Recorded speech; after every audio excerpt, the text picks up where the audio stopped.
ሰው እንደዚህ አይታችሁ መገመት አይቻልም። በሽፋኑ አይቶ የመጽሐፉን ይዘት ማወቅ አይቻልም።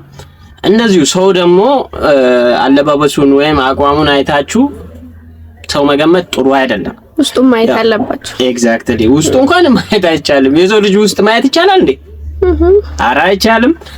ሰው ማክበር ያለብን ሰው ስለሆነ ብቻ ነው እንጂ በአለባበሱ አይደለም። በተለይ ደግሞ መስተንግዶ ላይ መንከባከብ ያለብን ሁሉንም ሰው እኩል ነው። እና አንዴ እስኪ እቺን ቪዲዮ አይተን እንመለስ። ሂድ እባክህ ቡቱቱ አስተናግደው። ማን ነው ቡቱቱ? አይታየህም? ከቅድም ጀምሮ ሜኑ ያገላብጣል ወይስ አንቺ ከላይ ትሳገምች? ባካት መጻደቅ ልጁ ቦርኮ እንደሆነ ሲታይ የሚያስታውቃል። እኔ እንደውም እነዛን ነው ማስተናግደው። አንተ ይሄን አስተናግድ እሺ። ጭራሽ ቦርኮ። ሰላም፣ እንዴት ነው? ምን ላምጣልህ? እባክህ ውሃ ልታመጣልኝ ትችላለህ? እሺ፣ ሜኑ ላይ ያልገባ ነገር ካለ ልጠይቀኝ ትችላለህ። በጣም ተረድቻለሁ፣ አመሰግናለሁ።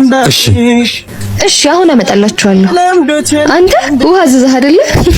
ሲጀመር ከውሃ ውጪ እንደማያዝ ነግሬሃለሁ። ኧረ አንቺ ልጅ እንዴ! ታግና አይገርምም? ያስጠላ። አንቺ አስተናጋጅ ብትሆኚ እንደዚህ ሰው ትንቂያለሽ? አይ ሰው መናቅ ጥሩ አይደለም። እስኪ አመሰግናለሁ።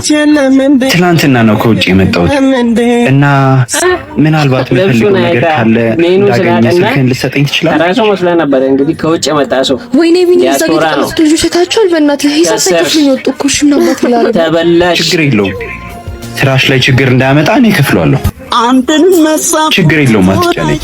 የተናቀ ምን ይላል ተብሏል። እንግዲህ እኔ ምንም አልልም። ሰዎችን ከላይ ተናገረው። ቁም ነገር ሰው መናቅ ጥሩ አይደለም። ያው በክፉ ቀን ደረሰላት።